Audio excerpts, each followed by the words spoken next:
La siguiente es una producción de Voces Ciudadanas Radio.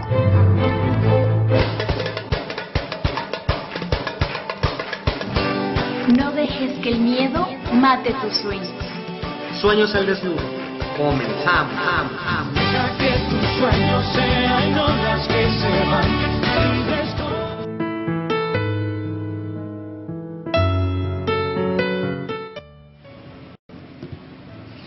Hola amigos y amigas, este es un programa más de Sueños al Desnudo. Hola Julián, ¿cómo estás? Hola, buenas tardes.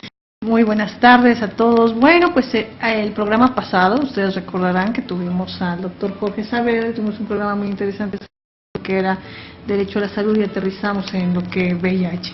En este programa pues vamos a tocar temas importantes que nosotros consideramos que tienen que conocer nuestros radioescuchas relacionados a discriminación y con los temas más importantes que en el programa pasado no pudimos abordar.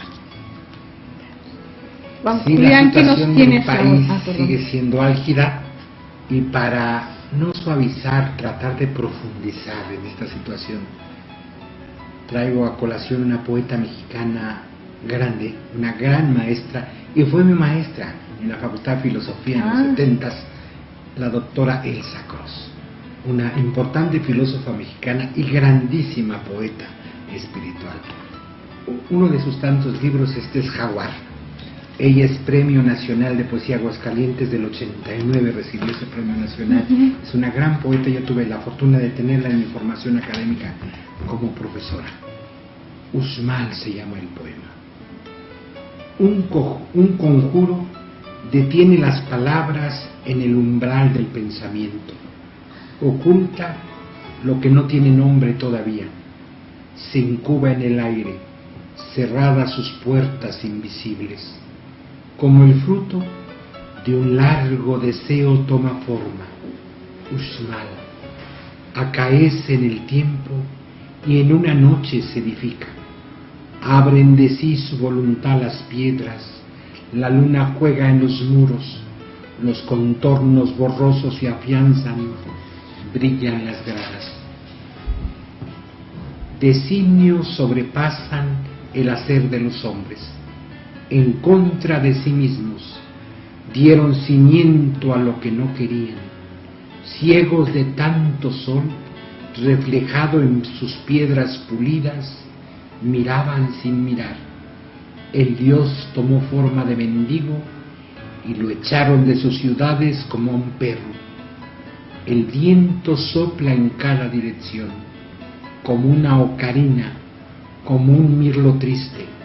Cruza el arco donde el Dios dejó la huella roja de sus manos antes de desertar los templos. Un ala de mariposa se llevan las hormigas. La tarde se hunde en sus flores, como presas en su tolvanera. Nubes de mariposas se alzan para caer. Se persiguen, brotan de cada matorral, el viento está amarillo de su vuelo. En los templos derruidos anidan golondrinas, al ocaso su vuelo enlaza instantes cada vez más ligeros, y se juntan sobre el barro con las alas plegadas las mariposas, ajenas al circular de los hombres entre las piedras muertas. Precioso poema, Julián. No sé, esta es una gran excelsa poeta mexicana, tiene un trabajo espiritual desde Medio Oriente y es experta en hinduismo. Ella, cuando era mi profesora, nos leía el Bhagavad Gita en sánscrito. Wow, qué impresión. Muchos años de su vida pasó en la India estudiando con un gran maestro y es discípula directa de Swami Muktananda. No, es una gran poeta y una gran filósofa mexicana. Yo había leído algunas cosas de Elsa Cross, pero este poema en especial no lo conocía y me encantó. Sí, yo la quiero y la admiro mucho a mi maestra. Siempre será mi maestra Elsa Cross. Pues amigos, les invitamos a leer poesía de Elsa Cross. Y este texto se llama Jaguar. Está editado en Oaxaca de las ediciones Toledo, ya desaparecidas, pero todavía conseguible en los libros de usado. Muchas gracias, Julián. Y bueno, pues empecemos ahora con este devenir en México de hoy. Bueno, tenemos el 21 de abril de 2015, amigos y amigas, pues el grupo interdisciplinario de expertos independientes por parte de la CID, pues presentó un informe sobre su segunda visita. Esta visita que ellos hicieron fue del 6 al 22 de abril, si no me equivoco, ¿no? ¿Sí? Sí, ellos estuvieron presentes. Al 22, del 6 al 22 de mayo, perdón, de marzo, me equivoqué, perdón, del 6 al 22 de marzo. Y bueno, es muy interesante lo que ellos nos están diciendo y lo que aportan hacia la investigación de la desaparición de los 43 de Ayotzinapa. Sí, ellos todavía no entregan el informe final, este es un segundo informe parcial de lo que Así ellos están observando, todavía prepararon al final, porque ya viene una tercera visita próxima. Así es. Y bueno, aquí uno de los puntos más importantes que yo veo dentro del informe, de este segundo informe parcial, es el proceso de búsqueda, en el cual ellos están recomendando que se tomen en cuenta las familias, que haya criterios claros de la búsqueda para dar certeza sobre los procesos frente a la incertidumbre que supone la desaparición forzada en general. Y sobre todo por lo que ha sucedido, todas las inconsistencias que ha habido, ¿verdad, Julián?, sobre pues los desaparecidos, desde las fotografías satelitales, los mapas de fosas, el modus operandi y la búsqueda de otras fosas que no se llevaba a cabo. Sí, ellos insisten mucho en que no se cierre la mirada a qué es la verdad histórica de la Procuraduría Anterior General de la República, es decir, sigamos buscando nuevas pistas de investigación, abrir nuevos canales, es lo que ellos proponen, no cerrarse, porque pareciera ser que es un caso ya terminado, ya se sabe lo que pasó y asunto cerrado. Esta comisión lo que insiste, no cerremos el asunto, hay pistas no investigadas, hay que tomar en cuenta a las familiares de las víctimas, hay que escuchar lo que está sucediendo en el contexto. Ellos ven un acontecimiento en su contexto, no aislarlo del contexto. Y el contexto nacional, por desgracia, es este, de fosas, de desapariciones, de secuestros. Ayotzinapa no ha terminado. Lo que quisiera a veces el gobierno federal es un tema cerrado, doloroso para el país, pero darle la vuelta a la página. No se le puede dar vuelta a la página, y este informe de los expertos de la Comisión Interamericana pues vienen a insistir que todavía hay mucho que investigar, que la Procuraduría General de la República debe abrir líneas de esta investigación, de buscar nuevas fosas, de buscar la verdad. La verdad no es histórica todavía. Y bueno, también otro de los puntos importantes de este informe es la atención a las víctimas. No solamente se refiere a los desaparecidos, sino a las familias de los desaparecidos, porque se les tiene que atender también, se les tiene que escuchar y se les tiene que tomar en cuenta. Y en casos muy específicos, como es el caso de Aldo Gutiérrez, pues que está en el hospitalizado, que fue uno de los que el primero que encontraron, que está muy mal, pues los gastos son catastróficos para la familia y también se le debe que dar atención. Y pues también una de las cosas que dice el informe y que ya está adelantando algo que ya está sonando muy fuerte y que es una demanda de todos los organismos de derechos humanos, del Centro Miguel Agustín Pro, del Servitorio, de todos los que forman la red, de los mismos padres de las víctimas, es que qué políticas públicas debe haber frente a la desaparición forzosa. Y de esto pues se trata de que haya una reforma constitucional relativa precisamente a la materia, para que en un futuro próximo haya una ley sobre desaparición de personas. Era un tema fuerte en México en los 90, por desgracia sigue siendo un tema muy fuerte. Y hay que tratarlo como tal, con propiedad, con seriedad, con profesionalismo, leyes que no tenemos, de las que carecemos, porque parecía que era un tema del pasado de México. Como México era un país de avanzada democrático, no había desaparición forzada, y la realidad es otra. 43 es símbolo de miles de desaparecidos en este país, 26,000. Tenemos que tener instrumentos legales para tratar estos casos. Así es, y claro, y una de las cosas que dice el grupo interdisciplinario es que las autoridades, bueno, se prestaron, fueron muy dispusieron la información, la entregaron, no hubo ningún problema. Eso lo reconocen, pero también dicen, hace falta más. Hay muchos pendientes que se tienen que cubrir y se tiene que hacer justicia.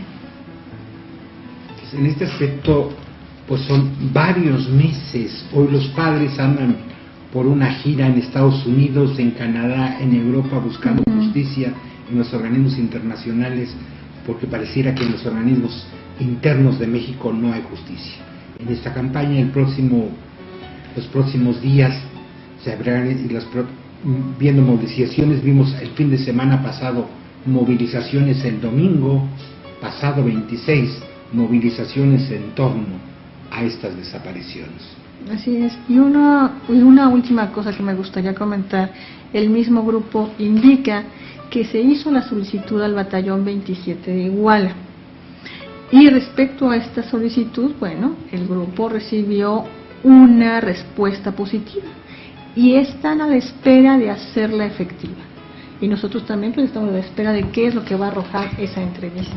Claro, porque el batallón de Iguala, si alguien sabía qué estaba sucediendo y cómo sucedieron los hechos, pues es el cuerpo de información de este batallón de Iguala, que sí tiene conocimiento, estuvo presente en los hechos, lo han negado porque estas contradicciones, y eso es lo que quiere que esta comisión de expertos aclarar precisamente en esta situación. Por desgracia, el ejército tiene una larga historia en Guerrero de violación a los derechos humanos.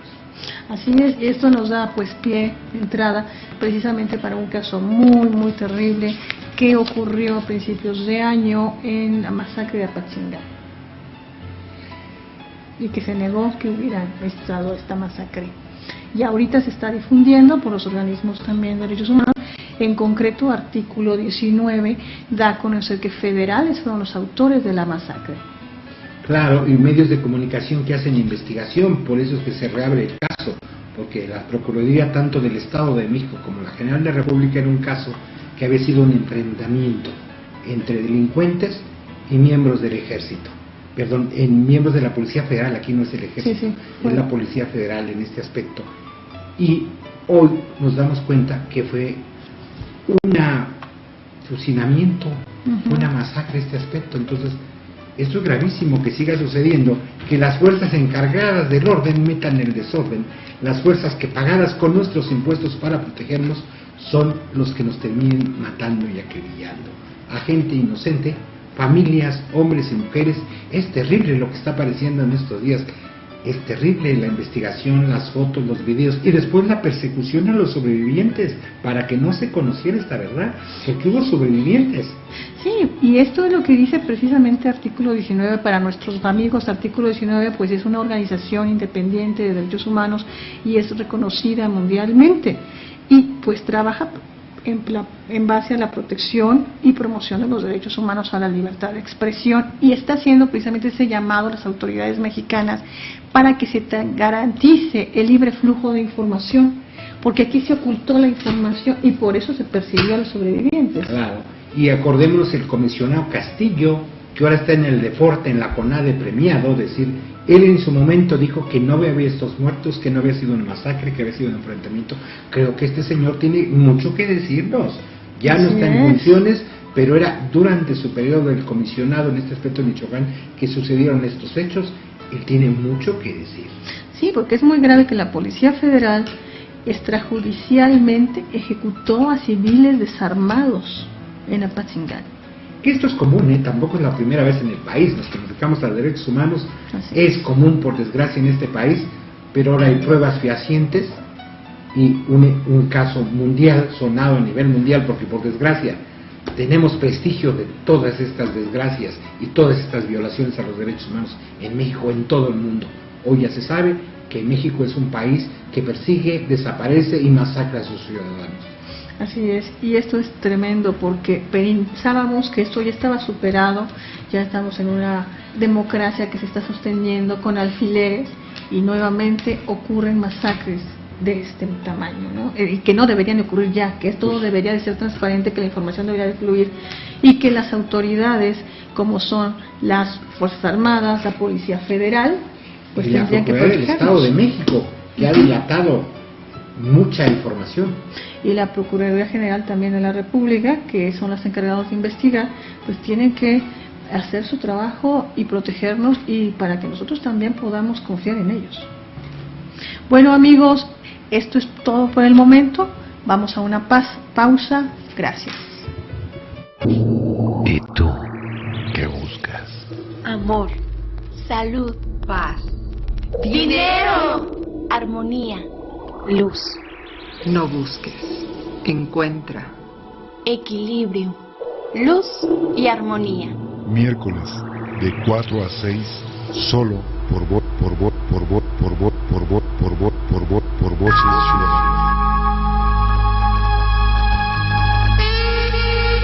Hola, soy Yvonne Jolín y te invito a escuchar Voces Ciudadanas.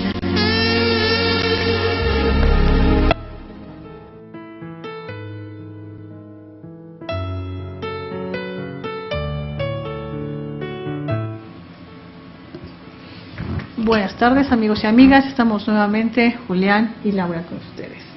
Pues vamos a escuchar un poema igual de Elsa Cross. Este se llama En Xochicalco.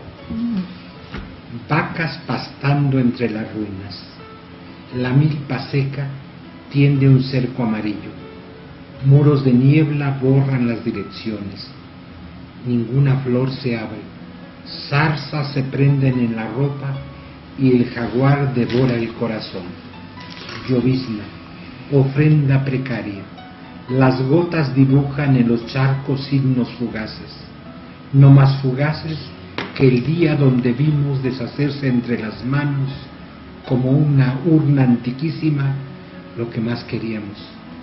Vadeamos la niebla como un río, bordea los cerros, solo emergían las cimas como islas. Púrpura, faz cenicienta de la tierra, voces como alas de murciélago, por los desfiladeros de piedra, donde se juntan los cerros, donde el viento corta como un filo la obsidiana. Se ensancha el aire negro, enceguece la bruma, se cierra alrededor del templo, la misma bruma envuelve el corazón. A más altura, más hondo bajo tierra, por donde va la que recoge almas, la que esparce cenizas. Precioso. Precioso y fuerte visión muy, de Xochicalco. Muy fuerte. Nos transportó a Xochicalco y al corazón de la cultura en Xochicalco. Sí, es muy fuerte, me encantó. La casa de las flores, Xochicalco. Pues muchas gracias, Julián, y les recomendamos que lean, por favor, este librito. Nuevamente, por favor, Julián. Elsa Cross. Y cualquier libro de Elsa Cross es una maravilla. Sí, Eternos es maravilloso, Malabares. es maravilloso. Otro les compartiremos otro libro maravilloso de ella que se llama Eternos Malabares. Eternos Malabares, sí. Bueno, y continuamos. Alfredo Castillo, pues negó, obviamente, que hubiera esta masacre y además se deslinda. Y no conforme con esto, en Aristegui Noticias se publica en donde el funcionario se lanza contra la periodista Laura Castellanos, que es la autora del reportaje que se difundió. Nos solidarizamos con la compañera Laura Castellanos, nos parece muy grave que al castigo yo no solamente lo niegue, sino que se deslinde, ¿no? Por supuesto, yo creo que tendría que tener un sistema de responsabilidades que no tenemos estos funcionarios que cubrieron. Ya no está en el cargo, pero estuvo, y esto es gravísimo. Esto no es grave, es gravísimo esta masacre, esta cuestión que ha pasado con la Policía Federal, y si hay un responsable, y el responsable es Castillo. Y bueno, el labor de los periodistas es precisamente ese, informar. Sí, precisamente. Y eso es lo que Laura Castellanos está haciendo. Investigar e informar. Si no, no hay libertad de expresión, libertad de investigación en este aspecto. Así es. Y bueno, yo había dicho Eternos Malabares, no, el libro se llama Canto Malabar, okay. Tenía que ver con malabar, pero es canto. Ahorita mi memoria me trajo el libro, es Canto Malabar. Sí, lo que pasa es que estamos haciendo malabares, Julián y yo, ¿no? Deberían de ver todo lo que tenemos que hacer para estar con ustedes el día de hoy. Bueno, pues también hay buenas noticias. Yo quiero comentarles, ahorita Julián nos va a dar muchísimos más elementos y nos va a hablar de quién es Fray Tomás. Hace más de 20 años las organizaciones de derechos humanos, defensores y defensoras, pues otorgan un premio, el premio Don Sergio Méndez Arceo. Y este año se le va a entregar, más bien se le entregó hace poquito, el sábado pasado. Sábado 25. Así es, a Fray Tomás, que es un gran luchador por los derechos de los migrantes en México. Sí, se entrega en estas fechas porque en abril don Sergio Méndez Arceo, que fue obispo de Cuernavaca y un gran defensor de derechos humanos, él fue de los fundadores de la Academia Mexicana de Derechos Humanos, entre otras cosas. Sí, sí. En esos momentos que en México no se hablaba mucho del tema de los derechos humanos, saca un decreto de excomunión contra los torturadores en Ciudades de Cuernavaca, en abril, hace muchos años. Y en conmemoración de eso, las organizaciones de derechos humanos instituyen hace 23 años el premio Don Sergio Méndez Arceo, que año con año se entrega a un defensor de derechos humanos a título individual y a título grupal, a una organización grupal. Este año se ha designado por anonimidad a Fray Tomás González. ¿Quién es Fray Tomás González? Un fraile franciscano que desde Tenosique, Tabasco, tiene un albergue para los inmigrantes llamado La 72. Fray Tomás tiene más de 20 años dedicado al tema de los derechos humanos. No es de mucho perfil en los medios de comunicación, poco conocido, pero es un hombre de mucho perfil en la solidaridad y ha sido clave en esta lucha, porque en la pasada Semana Santa él tuvo un ayuno fuera del Instituto Nacional de Migración en Tenosique, con los migrantes, sí, para protestar por esta situación grave. Fray Tomás ha encabezado muchos viacrucis, muchas marchas, ha venido a la Ciudad de México. En Tenosique todo es un personaje en torno a este aspecto de los migrantes, que es muy fuerte. Pues nos alegramos con esta entrega del pasado sábado del Premio Nacional de Derechos Humanos a Fray Tomás González por su larga lucha. Felicitaciones, un abrazo. Y este premio significa seguir adelante, es un espaldarazo para que continúen su labor. Estos son los premios en derechos humanos, reconocer la labor hecha y acompañar. Hay que tener en miras a la 72, poco conocida en Tenosique, que está cumpliendo una función vital para esta gente. Porque acordemos que hay mucha discriminación en México todavía en torno a los migrantes. Se dice que son delincuentes, que hay que tener mucho cuidado. Hay albergues que se han quitado en el Estado de México por la que la población ha protestado, que no quiere migrantes cerca de su casa porque se prostituyen, porque van a robar. Esto se llama... Además también se persigue a quienes los defienden y a quienes se solidarizan con ellos, desde comida, como es el caso de las patronas, que les dan de comer en el camino durante el paso de ellos de aquí hacia el norte, porque es el paso México para que lleguen allá a conseguir ese gran sueño americano que muchas de las veces no existe. Decimos y que no logran pasar o que mueren en el camino. Que en México no hay discriminación, somos un país altamente discriminatorio, por supuesto. No nos gusta aceptar lo que tenemos enfrente. Hay una discriminación fuertísima hasta de nuestros hermanos y hermanas centroamericanos. Se nos olvida que México es parte de Mesoamérica, son pueblos mesoamericanos. Y que tenemos las mismas raíces culturales, somos gente del maíz. El maíz es fundamental en todo Centroamérica. Y bueno, también la semana pasada el padre Solari también hizo todo un viacrucis, ustedes lo conocieron a través de los medios de comunicación, y es también precisamente por los derechos de los migrantes, de todas estas vejaciones que se han hecho, sobre todo en los últimos 2 sexenios, que creo que es cuando más se ha exacerbado la persecución y la discriminación. Muy fuerte, entonces hay poco apoyo todavía, sí hay apoyo, pero es minoritario hacia los migrantes, porque se ve como una carga. Y el Instituto Nacional de Migración pues está haciendo el trabajo de detener. Estos migrantes van hacia el imperio, hacia Estados Unidos, que ha creado esta política económica en nuestros países, ha destruido los cultivos, las siembras, y luego se queja de que migran. Si no hay trabajo, no hay campo, pues ¿dónde más van a ir a buscar el sustento para sus familias? Entonces México hace la labor sucia de contener todos estos centroamericanos. Creo que no es la salida haciendo esta labor sucia, sino respetando la dignidad.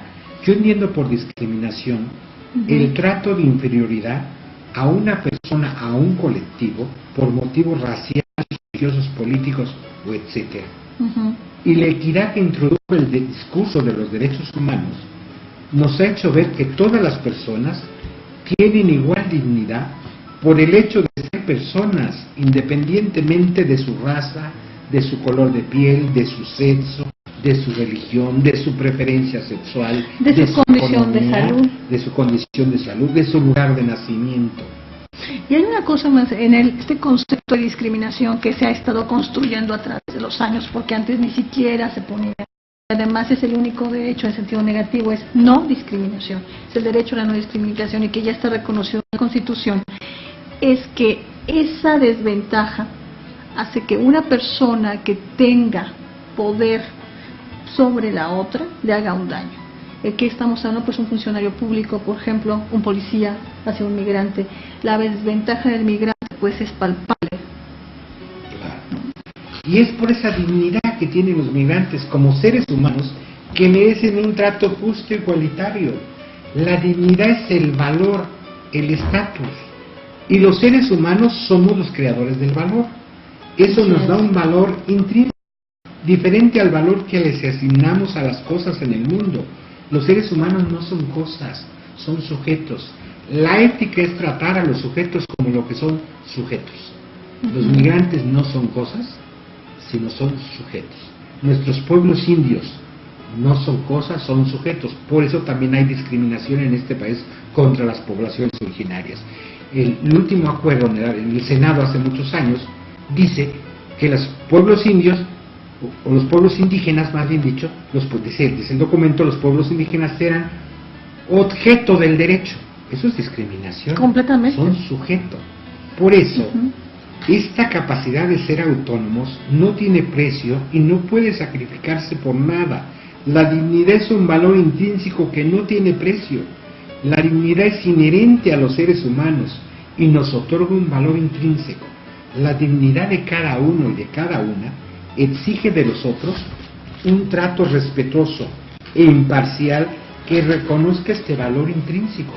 La dignidad humana es un valor central que corresponde a todos los seres humanos por nuestra capacidad para la racionalidad práctica de la autonomía. ¿Qué quiero decir? Por aquello que nos distingue como seres humanos de las demás criaturas vivientes, igualdad en nuestros derechos fundamentales. Estas personas tienen que tener igualdad y son discriminadas en nuestro país. Y mucha gente lo ve como lo más natural, discriminar, si no son mexicanos, pero son seres humanos.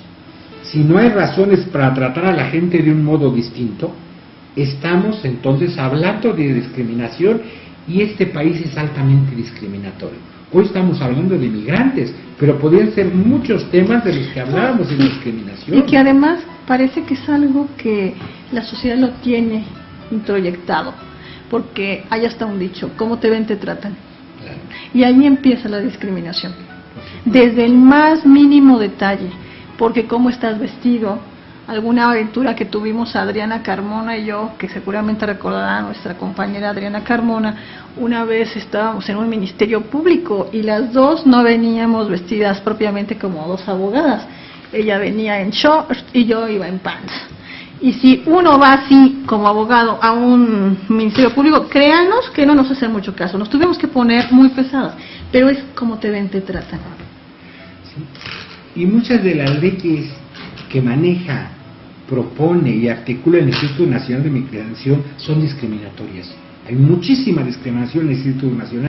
La policía de migración es de las peores policías del mundo. Nos quejamos de la policía norteamericana que discrimina con nacionales. La policía mexicana de migración es más racista que la norteamericana. Es terrible. Los asaltan, los violan, los roban, hacen con ellos los que quieran y además los expulsan porque son extranjeros. No, y además hay una cosa, que también están los grupos del crimen organizado que también los secuestran, también los matan, también los orillan a incriminarse en asuntos relacionados precisamente con lo que ellos hacen. Y además coludidos, porque se los venden por persona, por migrante, tiene un precio de 3,000 pesos. Cada policía de migración que entrega a estas bandas secuestradoras le dan 3,000 pesos por pollo de ese. Esto es terrible, está implicada por los grupos. Los que secuestran son los grupos, pero quien se los vende, policías del Instituto Nacional de Migración. Y esto ha sido denunciado por los grupos de derechos humanos, y por el padre Solalinde, por el padre precisamente Fray Tomás. Totalmente documentado, esto no es novedad, no es nuevo lo que estamos diciendo. Y bueno, lo que yo terminaría este bloque, necesitamos unirnos para ayudar a México, escuchar los gritos de quienes sufren, reestructurar a nuestro país a través del respeto de derechos humanos. Palabras del padre Solalinde. Amigos, estamos con ustedes, en un momento regresamos. De nuevo, un programa hecho para... Hola, soy Adriana Magaña, la doctora de las estrellas, y te invito a que me escuches todos los lunes de 12 a 2 de la tarde, solo por Voces Ciudadanas. De un día a otro me volví tu megafan. Son Las 4:33. Conocido, soy la fotografía de un desaparecido, la sangre. La educación es nuestra nueva revolución, no es el fusil, no es la violencia, es la educación. Hola, soy tu amiga Ruth y te invito a descubrir qué va primero, enseñarte. Todos los jueves de 5 a 7 de la noche por Voces Ciudadanas Radio. Soy lo que me enseñó mi padre, el que no mira. De los creadores de Divas y Sapo y productores de Enseñarte, Voces Ciudadanas Films presenta. ¿Qué se puede decir de alguien así? No es el 007, ni un James Bond cualquiera. Es el hombre del café. This is the end. Soy el hombre del café. Invito a que me escuches todos los martes de 3 a 4 de la tarde en Un Café con, solo por Voces Ciudadanas. ¿Qué va, men? Oh, no.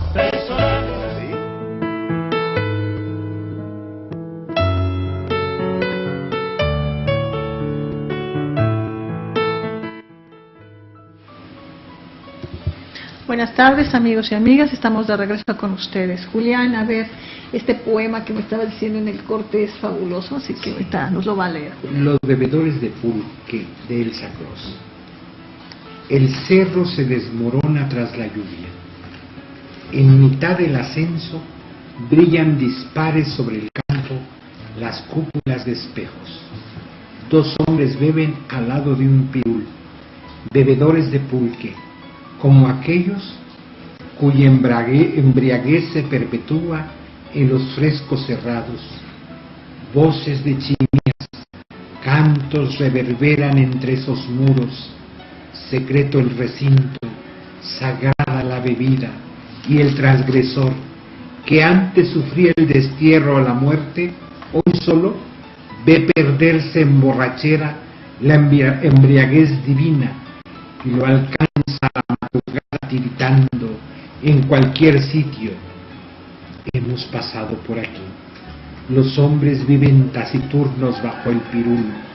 La llovizna se enciende entre parcelas nítidas y cae por un plano inclinado a nuestras voces, banales como pedazos de vidrio, cuando perdemos el gusto de lo divino y a una plena luz, en la punta del cerro, seguimos andando a ciegas por los pasillos subterráneos. Y esto nos lleva al México profundo y a sus bebidas maravillosas, que a veces con la discriminación vemos como algo que no sirve y creemos que estamos en la punta del cerro y, como dice el poema, andamos en los subterráneos. No vemos. Y a veces los que parecen perdidos son los que miran. Yo creo que la salida a tanta desgracia del país no está en la clase de arriba y la clase política, está en los pobladores y en los pueblos originarios que tienen tanta fuerza en resistencia. Están en los hombres y mujeres, en las ciudadanas y en los ciudadanos. Ahí están las bases sociales, ahí están los recursos morales de México. Éticos. Tanta gente que sigue haciendo su trabajo diario, cotidiano. De manera honesta, ética. Son millones de mexicanos y mexicanas que lo hacen todos los días. Ahí está la fuerza. Y que se levantan todos los días al amanecer y que terminan al anochecer un trabajo diario muy duro y que sobreviven día a día frente a este México que muchas veces parece que se nos está cayendo, pero que siempre tiene que haber la esperanza, porque ahí estamos nosotros, estamos los que lo estamos haciendo, los ciudadanos y ciudadanas. Y esta gente de estos pueblos centroamericanos que son Mesoamérica, insisto, son parte de esto.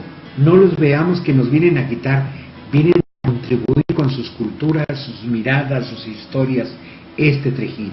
¿Lo complica? Por supuesto, toda trama nueva es complicada y hay que volver a aprender a tejer, pero le dan diversidad.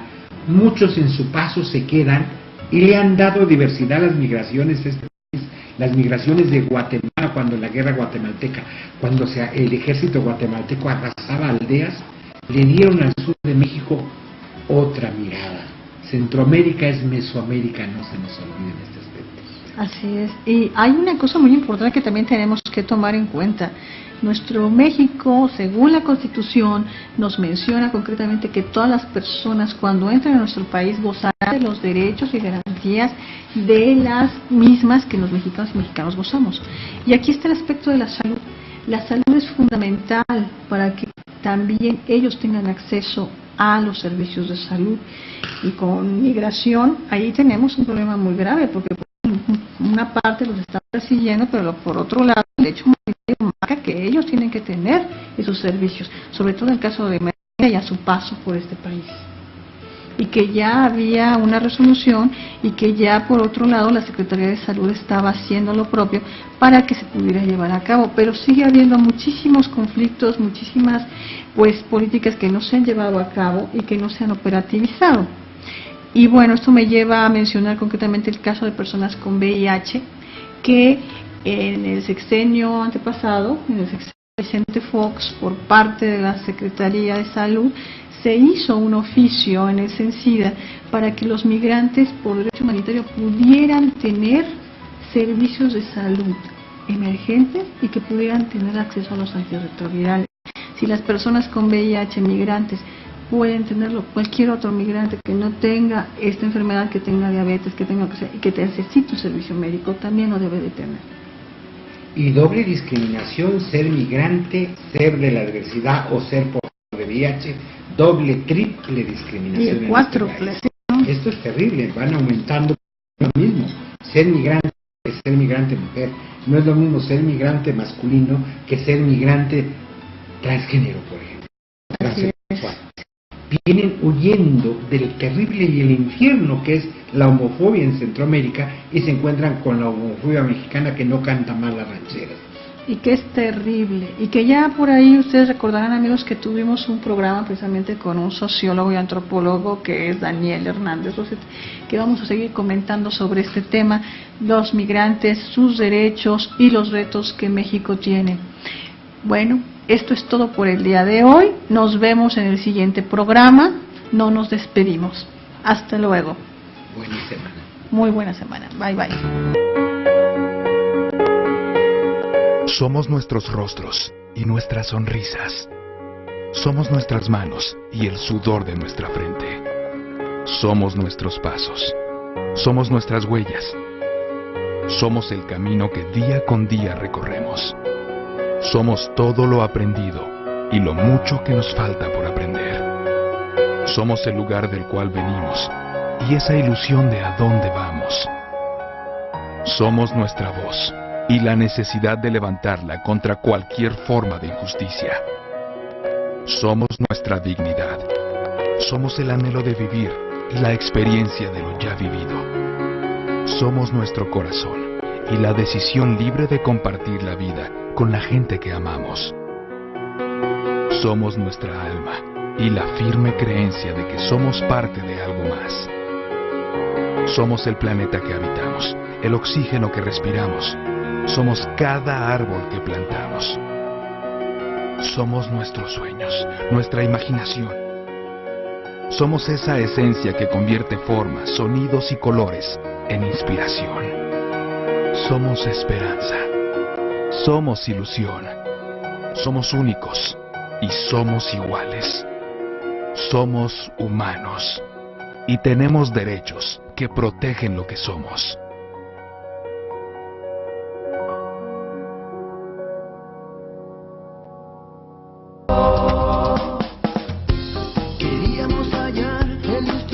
Te invito a hacer realidad tus sueños. Te espero en el próximo programa.